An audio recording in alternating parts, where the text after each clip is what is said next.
Sir നമസ്കാരം. നമസ്കാരം.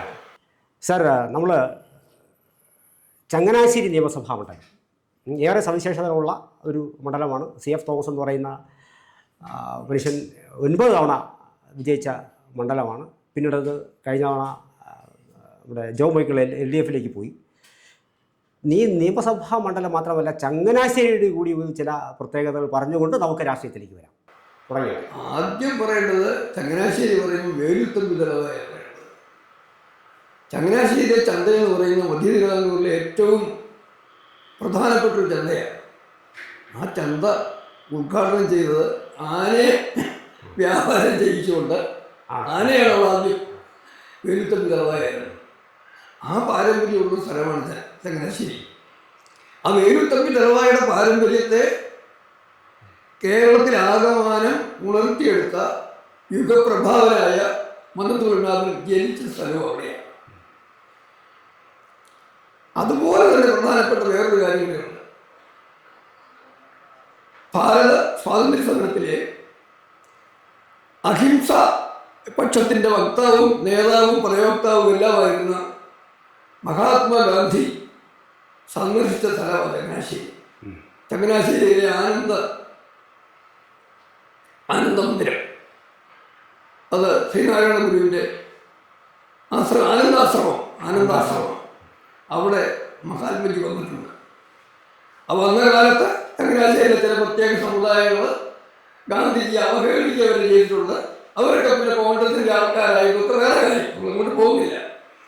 അതുപോലെ തന്നെ വേറൊരു വലിയ സംഭവമുണ്ട്.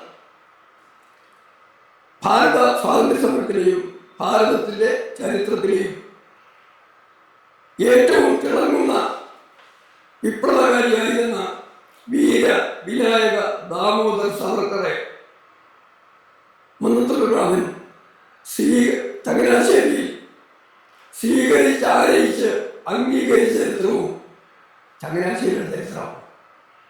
ഇനി ആ രാഷ്ട്രീയത്തിലേക്ക് ഒരു കാര്യം രാഷ്ട്രീയത്തിലേക്ക് സ്വാതന്ത്ര്യാനന്തര ഭാരതത്തിലെ രാഷ്ട്രീയത്തിലേക്ക് വരുമ്പോൾ 1957 ഇലക്ഷന് അന്നത്തെ കമ്മ്യൂണിസ്റ്റ് പാർട്ടിക്ക്, അവിഭക്ത കമ്മ്യൂണിസ്റ്റ് പാർട്ടിക്ക് വിജയിക്കുന്നതിനുള്ള അടിസ്ഥാനപരമായ രണതന്ത്രം നമുക്ക് ഓർമ്മയുണ്ടല്ലോ. കേവലം ചെറിയ ഭൂരിപക്ഷം ഉണ്ടായിട്ടുള്ളൂ. സ്വതന്ത്രന്മാരുടെ കൂടെ കൂട്ടിയാണെന്ന് ഭരിക്കാൻ പറ്റിയത്. ആ ഭരണം സാധ്യമാക്കിയത് MN ഗോവിന്ദൻ നായരും PK വാസുദേവൻ നായരും ചങ്ങനാശ്ശേരിക്കാരനായ കല്യാണകൃഷ്ണൻ നായരും 3 പേരും കൂടെ ചെന്ന് പെരിന്തയിലെ മന്നത്തുനാഥന്റെ വസതിയിലെത്തി അദ്ദേഹത്തെ കണ്ടാൽ അദ്ദേഹത്തിന് അനുഗ്രഹം വാങ്ങിച്ച് ശബരിമല വിഷയത്തിലുള്ള, പ്രത്യേകിച്ചും തിരുവിതാംകൂർ കൊച്ചി ഭാഗത്ത് മലബാറിലുണ്ടാവും ഹിന്ദുവിന്റെ തീവ്രമായ കോൺഗ്രസ് വിരോധ മനസ്ഥിതിയെ മുതലെടുക്കുന്നതിനുള്ള അവസരം മന്നത്തുനാഥനിലൂടെ കമ്മ്യൂണിസ്റ്റ് പാർട്ടി കിട്ടിയതിന്റെ പേരിലാണ് അന്ന് EM മുഖ്യമന്ത്രിയായി ശപഥം ചെയ്ത് കയറാൻ പറ്റിയത്. അല്ലാതെ പ്രത്യയശാസ്ത്രപരമായ പ്രതികൊണ്ടും വിപ്ലവം കൊണ്ടൊന്നുമല്ല. അതേ കമ്മ്യൂണിസ്റ്റ് മന്ത്രിസഭയെ പിടിച്ചെടുക്കാനുള്ള വിഭജന സമരത്തിന്റെ കാഹളം മുഴങ്ങിയതും ചങ്ങനാശ്ശേരിയിൽ നിന്നാണ്. അതുപോലെ തന്നെ പിന്നെ കൂടിയത് വാസ്തവത്തിൽ ചങ്ങനാശ്ശേരിക്ക് വലിയ പങ്കുണ്ട് വിമോചന സമരം. അത് ചങ്ങനാശ്ശേരി അത് ശരിയായിരുന്നു ചർച്ച വിഷയതലം ഞാൻ പറയുന്നില്ല. അടുത്ത ഇന്റർവെൻഷൻ എന്ന് പറയുന്നത് കേരള കോൺഗ്രസിന്റെ സ്ഥാപനം മന്നത്തുനാഥന്റെ ജീവിതത്തിലെ ഏറ്റവും വലിയ എഴുത്ത് കാണിക്കാവുന്ന ഒരു തെറ്റിപ്പോയ ചുവടുവെപ്പായിരുന്നു. ആ സംഘടന എതിർക്കാൻ വേണ്ടി PT ചാക്കോയുടെ അനുയായികൾ അദ്ദേഹത്തിന്റെ മരണശേഷം കേരള കോൺഗ്രസ് ഉണ്ടാക്കിയും അത് പ്രധാനമായും ഒരു കത്തോലിക്ക കോൺഗ്രസ് ആയിരുന്നു. ക്രിസ്ത്യാനികളെ കോൺഗ്രസ് മറ്റൊരു ഭാഗം തോന്നാനില്ല.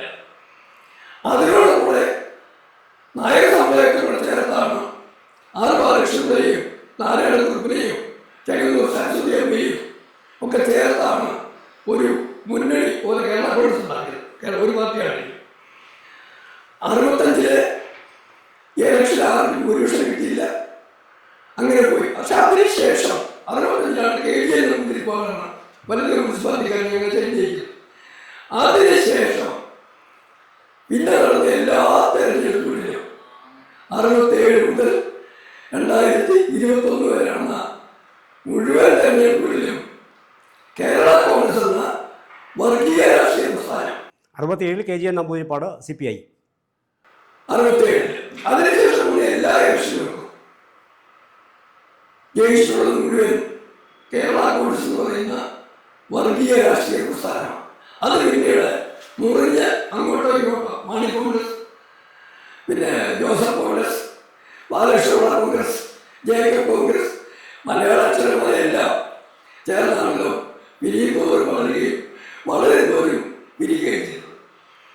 പക്ഷെ അവിടെ നഷ്ടപ്പെട്ട ഒരു വിഭാഗം ഉണ്ടായിരുന്നു.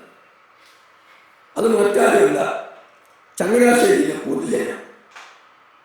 അങ്ങനെ കേരള കോൺഗ്രസിൽ കരുത്തപ്പോ പലതവണ CF തോമസ് 9 പ്രാവശ്യം, ഇപ്പൊ ജോബ് മൈക്കിൾ ഇത്രയും പേര് ജയിച്ചു കഴിഞ്ഞപ്പോഴും സ്വാഭാവികമായും മറിഞ്ഞ് തിരിഞ്ഞു നോക്കുമ്പോൾ ഏറ്റവും കൂടുതൽ തവണ കേരളം ഭരിക്കുന്ന മുന്നണിയായിരുന്നു ചങ്ങനാശ്ശേരിയുടെ MLA.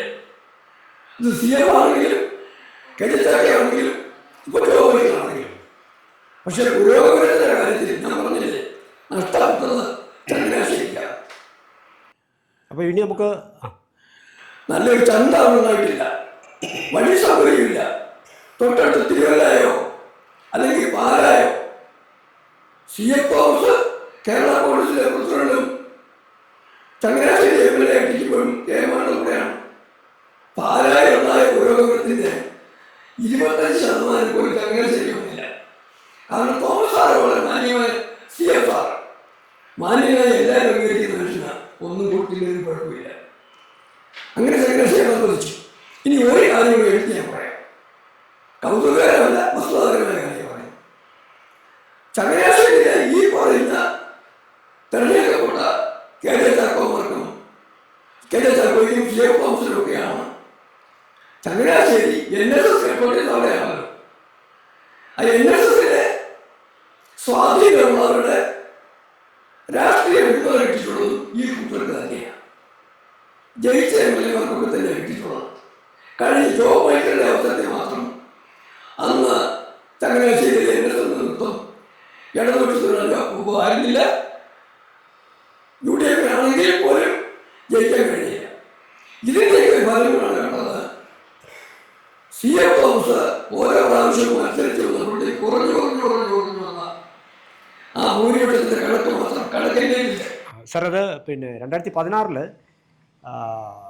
അദ്ദേഹം CF തോമസ് അവസാനം പിന്നെ ജയിക്കുന്നത് 1849 വോട്ടുകൾക്കാണ് എന്ന് പറഞ്ഞാൽ അത് ആ മനുഷ്യനോടുള്ള അത് ഏറ്റവും ദയനീയമായ അവസ്ഥകളിൽ. അതോടൊപ്പം തന്നെ CF സാറിനോട് ചങ്ങനാശ്ശേരിക്കാരോട് നല്ല വ്യക്തിപരമായ ബന്ധത്തെ കാണിക്കണം, അദ്ദേഹത്തെ ഒഴിവാക്കണ്ട എന്നവരെ കൂടി തീരുമാനിച്ചത് നല്ല മനുഷ്യരായിരുന്നു. അവിടെ ഡോക്ടർ കെ സി ജോസഫ് തൊട്ട് പിന്നെ രണ്ടാമത് വരുന്നു. ഏറ്റുമാനൂർ രാധാകൃഷ്ണൻ എന്ന് പറയുന്ന BJP-യുടെ കാൻഡിഡേറ്റ് 21,000 പേരെ വോട്ടുകൾ പിടിക്കുന്നു. പിന്നെ 21 വരുമ്പോൾ 6,000-ലധികം വോട്ടുകൾക്കാണ്, സാർ ഈ പറഞ്ഞ രാഷ്ട്രീയ സാഹചര്യങ്ങളൊക്കെ ഉള്ളപ്പോഴും 6,000-ലധികം വോട്ടുകൾക്കാണ് ജോബ് മൈക്കിൾ ജയിച്ചത്. ഈ job Michael, advocate job Michael CF തോമസിന്റെയും KM Mani സാറിന്റെ ഏറ്റവും അടുത്ത ആളായിരുന്നു. ശരിക്കും ചങ്ങനാശ്ശേരിയിൽ നിന്ന് CF സാറിന് ശേഷം വരാൻ പോകുന്ന കേരള കോൺഗ്രസിലെ ഏറ്റവും പ്രമുഖരായ നേതാവെന്ന് കണ്ട കഴിവും പ്രാഗൽഭ്യവും ആത്മാർത്ഥതയും ജനങ്ങളുടെ അംഗീകാരവുമുള്ള നേതാവായിരുന്നു അദ്ദേഹം. ഇതൊക്കെയാണെങ്കിൽ ഇപ്പം വരാൻ പോകുന്ന കാഴ്ചയും സാഹചര്യം പറയണം. നമുക്ക് അങ്ങോട്ട് വരാം. സമയം പറയുന്നത് സാഹചര്യം എന്ന് പറയുന്നത് ചങ്ങനാശ്ശേരിയിലെ വരാൻ പോകുന്ന തെരഞ്ഞെടുപ്പില് ഇപ്പൊ മത്സരിക്കുന്നത് B. രാധാകൃഷ്ണനും ജോബ് മൈക്കിൾ വീട്ടിൽ നിൽക്കുന്നു. മൂന്നാമത്തെ ആള് ബിനു ജോബ്. ഈ മത്സരത്തിൽ വരാൻ പോകുന്ന കാര്യം എന്ന് പറയുന്നത് കഴിഞ്ഞ എല്ലാ തവണയും കണ്ടതിൽ നിന്ന് വളരെ വ്യത്യസ്തമായ ശൈലിയിലേക്ക് വലിയ ഒരു വോട്ട് വർധന. വിജയം ഞാൻ പറയില്ല, വിജയം എന്ന് പറയുന്നില്ല പോലും ചങ്ങനാശ്ശേരിയിലെ അടുത്ത മത്സരം രാധാകൃഷ്ണനും ജോബ് മൈക്കിൾ തന്നെ. UDF അവിടെ അപ്രസക്തമാകും. കാരണം വേറൊന്നുമില്ല, ഇക്കാലത്രയും UDFന് കിട്ടിക്കൊണ്ടിരുന്ന അവരുടെ ജാതി മത സമവാക്യങ്ങൾക്കപ്പുറം കിട്ടിക്കൊണ്ടിരുന്ന NSS നേതൃത്വത്തിനെ അനുകൂലിച്ചിരിക്കുന്ന വോട്ടുകൾ, ആ വോട്ടുകൾ പുതിയ രാഷ്ട്രീയ സാഹചര്യത്തിൽ കണക്ക് പോകുന്നത് സുകുമാരനായിട്ടുള്ള വോട്ട് പോകുന്നത് സ്വാഭാവികമായും ഇടതുപക്ഷത്തിൽ ജോബ് വയ്ക്കുന്നതായിരിക്കും. കുറവ് വരെ പോകുന്നത് UDFനാണ്. അതുപോലെ തന്നെ പലതവണത്തെ പ്രവൃത്തിയുണ്ട്. ജനങ്ങളുടെ ഭയങ്കര അംഗീകാരമുള്ള ആളാണ് രാധാകൃഷ്ണൻ. ഇലക്ഷൻ ജയിച്ചിട്ടില്ല പോലും ചങ്ങനാശ്ശേരിയിലെ പൊതുജനത്തിന് ആവശ്യങ്ങളൊക്കെ എപ്പോഴും സമീപിക്കാവുന്ന യുവമോർച്ചയിലും BJPയിലും വിദ്യാർത്ഥി പക്ഷത്തിലും ഒക്കെ പ്രവർത്തിച്ച് പൊതുരംഗത്തും ഇപ്പോഴെന്തോ ഷിപ്പ്യാർഡിലെ ഒരു ഉത്തരവുണ്ട് ആ രാധാകൃഷ്ണൻ. അതുപോലെ തന്നെ ജോബ് വഹിക്കണം എന്ന് പറഞ്ഞാൽ രാഷ്ട്രീയമുണ്ടാണെങ്കിലും ജനങ്ങൾക്ക് സ്വീകാര്യനായ ഒരു വ്യക്തിയാണ്. അതുകൊണ്ട് അഡ്വക്കേറ്റ് ജോബ് വഹിക്കണം രാധാകൃഷ്ണൻ തമ്മിലുള്ള മത്സരമായിട്ട് ഈ തെരഞ്ഞെടുപ്പ് മാറും എന്നാണ് എൻ്റെ ഒരു പ്രതീക്ഷ. അതായത് UDF മൂന്നാം സ്ഥാനത്തേക്ക് പോകാനുള്ള സാധ്യത നമ്മൾ ഈ അടുത്ത ഇലക്ഷൻ കാണാൻ പോകുന്ന ഒരു പ്രധാന ട്രെൻഡായിരിക്കും. ഈ ഇലക്ഷനോടെ കാണാൻ പോകുന്നത് കഴിഞ്ഞ ഇലക്ഷനുകളിലൊക്കെ BJP വോട്ട് ചെയ്യുന്ന ആളുകൾ BJP ജയിക്കാൻ സാധ്യതയില്ല എന്ന് കണ്ടതിൻ്റെ പേരിൽ UDFന് വോട്ട് ചെയ്ത നിരവധി അനുഭവങ്ങൾ, നിരവധി നിയോജകമണ്ഡലങ്ങളുണ്ട്. അങ്ങനെ ഒരു അത് നമുക്ക് മറ്റൊരു വിഷയമായതുകൊണ്ട് നമുക്ക് പിന്നീട് സംസാരിക്കാം. അത് ആ ഒരു രീതി ഇവിടെ വരാനുള്ള സാധ്യത ചെയ്യുമെന്നാണ് എൻ്റെ ഒരു കണക്കുകൂട്ടൽ. അതായത് ഇപ്പോൾ പറയുന്നത് CF തോമസിന് വേണ്ടിയ മണ്ഡലം തിരിച്ചു പിടിക്കുമെന്നാണ് പുതിയ UDF കാൻഡിഡേറ്റ് പറയുന്നത്. അതിനുള്ള സാധ്യത വളരെ കുറവാണ്. സാരി പറഞ്ഞ സമവാക്യം CF തോമസിന്റെ പ്രിയ ശിഷ്യൻ അഡ്വക്കേറ്റ് ജോബ് വഹിക്കണം, അല്ലെങ്കിൽ കേരളം ആഗ്രഹിക്കുന്ന വികസന രാഷ്ട്രീയത്തോടൊപ്പം ചങ്ങനാശ്ശേരി നിൽക്കാൻ തയ്യാറാകുകയാണെങ്കിൽ അതിന് വലിയെങ്കിലാണെന്ന് എനിക്കറിയാം. അപ്പോൾ LDFന് ആ സീറ്റ് ഒരു സാധ്യത തന്നെയാണ്. അതെ, ആയിക്കോട്ടെ സർ. കൂടുതൽ വാർത്തകളും വിശേഷങ്ങളും നേരിട്ട് ലഭിക്കാൻ ജനങ്ങളിൽ നിന്ന് ജനങ്ങളിലേക്ക് ജനഭൂമി ന്യൂസ് സബ്സ്ക്രൈബ് ചെയ്യൂ. ബെൽ ബട്ടൺ അമർത്താനും മറക്കരുത്.